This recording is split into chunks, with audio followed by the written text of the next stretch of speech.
어제 이어서 계속된 말씀을 증거합니다. 어제는 본문 말씀 속에서 두 가지를 강조했었습니다. 하나는 우리가 성령의 감화 감동, 성령의 인도를 받는 그러한 삶이 되어야 한다라는 말씀을 드렸고요.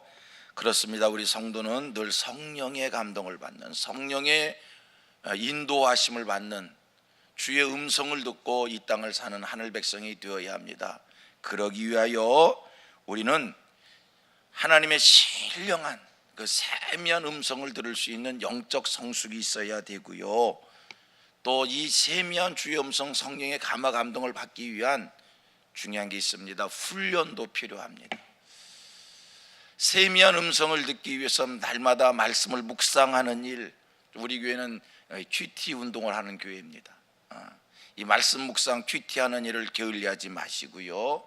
그 다음에 하나님을 집중하는, 하나님만을 온전히 바라보는 하나님 중심의 삶, 하나님의 음성을 듣고자 하는 이 간절한 마음, 그리고 열려있는 마음으로 삶을 살아가는 하늘 백성들 되기를 축복합니다. 그리고 어제 또 한 가지 말씀을 드린 것이 있습니다. 우리 성도는 기본적으로 몇 가지가 확실해야 된다. 그렇죠? 바울 사도는요, 복음이 확실한 사람이었거든요.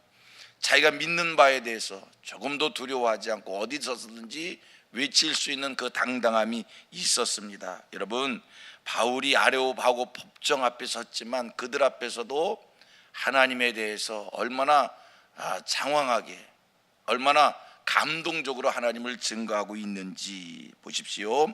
오늘 본문 말씀 24절 이하 27절 말씀 한번 더 보겠는데요, 이 말씀은 바울이 자기가 믿는 바를 아레오바고 법정 앞에서, 어제 말씀했잖아요.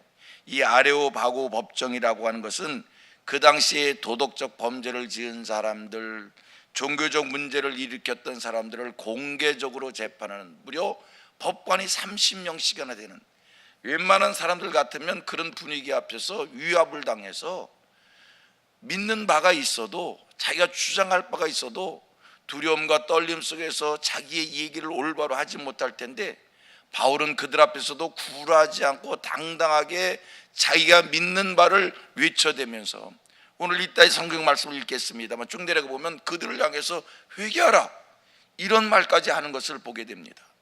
확실한 믿음이 있었습니다. 우리 성민의 성도님들, 하나님에 대해서, 예수 그리스도에 대해서, 성령님에 대해서, 그리고 죽음 이후의 내세에 대해서, 천국과 지옥 내세에 대해서, 그리고 교회에 대한 믿음 확실하기를 주님의 이름으로 축복합니다. 누구들 앞에서도 나의 믿는 바를 굴하지 않고 외칠 수 있기를 바랍니다.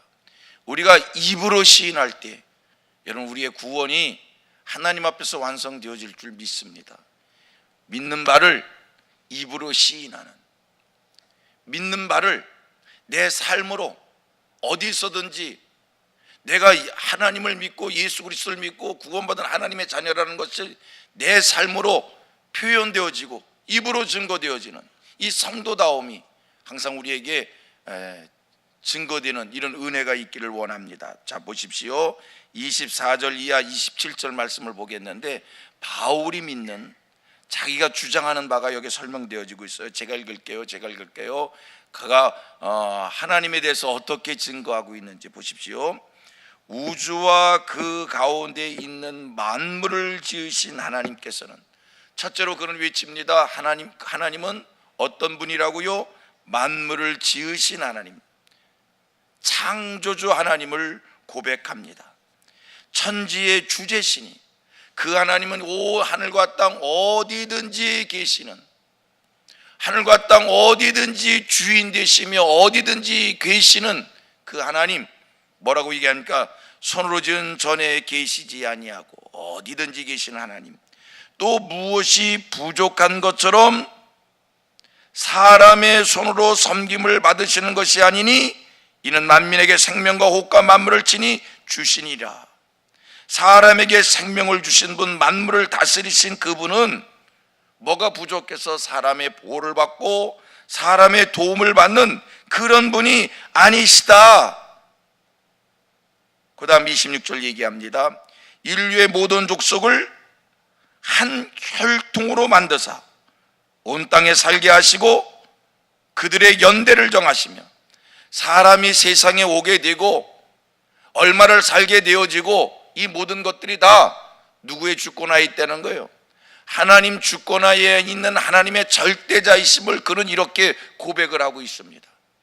하나님에 대한 이 확실한 신앙, 거주의 경계를 한정하셨으니 이는 사람으로 혹 다같이 하나님을 더듬어 찾아 발견하게 하려 하심이라. 네, 그는 우리 각 사람에게 멀리 계시지 아니하도다.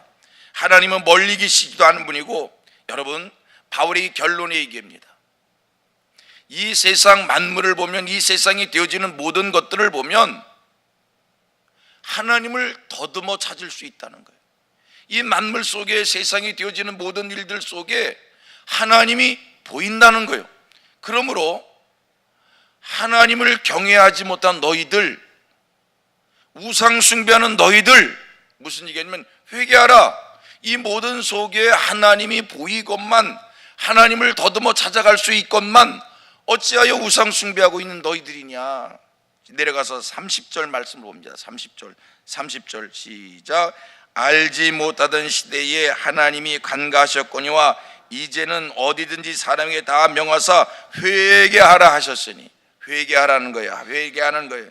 이런 하나님을 경외하지 못하는 우상 숭배한 것에 대해서 회개하라. 천물 천하 만물 속에, 천지 만물 속에 하나님의 하나님됨이 이렇게 보여지고 있는데, 증명되어지고 있는데 하나님을 발견하지 못하고 우상 숭배한 너희들 회개하라. 바울의 이 용기, 바울의 이 담대함, 이것이 우리의 신앙 되기를 원합니다. 성도님들, 바울의 이 주장을, 외침을 기억하면서, 자, 오늘 보십시오. 우리가 이 세상을 살아갑니다. 내 삶의 주변에서 펼쳐지는 만 가지의 일들이 있습니다. 이 세상이 되어지는 역사 섭리가 있습니다. 세계, 이 세상 자연 만물 속에 계절의 변화 등등 여러 가지 일들이 있습니다. 자연 만물을 보든지, 역사 시간표의 흐름을 보든지, 내 삶의 주변에서 벌어지는 만 가지의 일들을 보든지, 그 일 속에 여러분, 이 모든 것이 우연입니까? 그냥 되어지는 겁니까? 어느 절대자가 계시어서 그 절대자의 주권 속에, 주장하심 속에, 간섭하심 속에 세상이 되어지는 모든 것들이 보여지지 않습니까? 하나님을 볼 수 있는 우리들 되어지기를 바랍니다. 그런데 인생들이요, 세상이 되어지는 일들을 보면서 하나님을 두려워하지 않아요. 그런데 인생들이요, 이 모든 것을 보면서도 하나님을 발견하지 못하고, 하나님을 발견하면 하나님을 경외하게 될 것이고, 하나님을 찾게 될 것이고, 하나님을 의지하게 될 것이고, 하나님을 예배하는 자가 될 때인데 깨닫지 못하고 있어요. 참 어리석음입니다. 바울사도 얘기합니다. 이 모든 것 회개해야 될 일이다. 하나님께서 저와 여러분들에게 이 하나님을 느낄 수 있는 영적 지혜를 주시기를 원합니다. 그래서 하나님이 멀리 계신 것이 아니라 하나님이 늘 나와 가까이 계시고, 또 되어지는 모든 일들 속에서 하나님의 섭리가 보이고 하나님이 하시는 일들이 보여져서 늘 주의 위로 안에 있고 주의 은혜 안에 있음이 감사로 고백되어지는 이런 은혜가 우리에게 풍성해지기를 원합니다. 여러분, 이 세상에 홀로 던져져서 그냥 어렵게 힘들게 살아가는 나의 존재입니까? 아니면 이 망망한 대해와 같은 이 풍랑이 있고 고난이 있고 고통스러운 세상 속에 내가 살지만 보이지 않는 하나님의 손길이 나를 간섭해 주시고 나를 보호하시고 나를 지켜주신다는 이것이 날마다 느낌을 느껴지고 그것이 알아지는 가운데서 이 땅을 살아가는 하나님의 백성들입니까? 소원합니다. 축복합니다. 하나님의 손길이 느껴지고 알아지는, 그래서 하나님 앞에 감사하고 어떤 일이 있어도 두려워하지 않고 하나님을 예배하는, 하나님을 경외하는 이 신앙 속에서 사는 하늘 백성들 되기를 주님의 이름으로 축복합니다. 내가 세상에 혼자 떠도는 것 같았는데 앞만 봐도 내가 그냥 사는 게 아니라 하나님의 보호가 있다는 거예요. 하나님의 은혜가 있다는 거예요. 이것이 알아질 수 있게 되기를 원합니다. 바울은 아레오바고 법정에 서서 사람들을 향해서 외칩니다. 야, 이 세상 만물을 봐라. 이 세상 만물 속에 하나님이 보이지 않느냐? 회개하라. 그러면서 하나님을 그가 주장합니다. 외칩니다. 이런 하나님이시다. 알아질 수 있게 되기를 원합니다. 축복합니다. 그리고 오늘 본문을 보면서 또 한 가지 우리가 교훈을 얻는 것이 있습니다. 여러분, 우리 기독교의 복음이라고 하는 것은요, 어떤 이론이나 어떤 학술이나 어떤 사상 앞에서 절대로 오염될 수 없다는 겁니다. 기독교는요, 기독교의 복음은 절대 무엇이 섞일 수가 없고요, 기독교의 복음은요 절대 타협할 수가 없고요. 보십시오, 바울이 지금 아덴에 이르렀습니다. 아덴이 어떤 곳입니까? 그 당시에 최고의 사상가들이 있는 곳이고요, 최고의 철학가들이 있는 것이고요, 최고의 학문이 있는 도시이고요, 최고의, 그 당시에 최고의 높은 사람들이 다 여기에 모여 있습니다. 그런데 여러분, 바울은 그러한 이들 앞에서 자기가 누구들 앞에 있다 할지라도 바울 기독교의 복음을 변질시키지 않고 오로지 자기가 믿는 바를 성경 말씀 그대로 외치고 그대로 주장하는 이러한 하나님 앞에서의 신실함이 있는 바울이었다는 것을 우리가 발견하게 됩니다. 그 당시에 최고의 철학자들 앞에서, 그 당시에 최고의 사상가들 앞에서도 하나님에 대해서 성경 말씀대로 증거하는 그의 온전함이 그에게 있었다는 겁니다. 여러분, 제가 이 말씀 앞에서 이걸 강조하는 이유가 있어요. 제가 설교하는 사람이잖아요. 그런데요, 복음에 대해서 확실함이 없으면, 하나님에 대해서 확실함이 없으면, 내 믿는 신앙에 철저함이 없으면요, 설교하는 목사가 간혹 그럴 수 있어요. 대상이 누구냐에 따라서 앞에 어떤 사람이 있는가, 누구를 만나느냐, 누구 앞에 있느냐, 어떤 현실적 문제를 가지고 있느냐, 이 사람들이 지금 현재에 가려운 게 뭐냐, 그런 거에 따라서 입맛에 맞는, 그들의 귀를 즐겁게 하는 그러한 말씀을 전할 수 있는 인간적인 면이 설교자인 내게 늘 있다라고 하는 겁니다. 안 그럴 것 같습니까? 그렇다니까요. 누구를 만나냐에 따라서 복음을 포장하고 싶고, 어떤 형편이 있느냐의 사람에 따라서 그 사람에게 맞는, 그 사람이 잘 들을 수 있는, 그 사람이 특별히 위로가 될 수 있는, 그 사람이 시원한 마음을 가질 수 있는, 그에게 타협해서 그에게 편안하게 해줄 수 있는 그런 말을 하고 싶을 때가 있는 거예요. 지위가 높은 사람 만나면 나도 지위 높은 사람처럼, 학문 있는 사람을 만나면 나도 학문 있는 사람처럼 하고 싶은 그런 마음이 있는 거예요. 그런데 바울 사도 그리하지 않고, 그의 복음을 보니까요, 변질하지 않고 열심히 그저 하나님에 대해서 성경 말씀 그대로 증거합니다. 이렇게 증거했어도 바울이 고린도에 가서 후회를 합니다. 자기 이제는 이 아덴에서 복음을 전할 때 자기가 철학으로 전했다는 거예요. 사상으로 전했다는 거예요.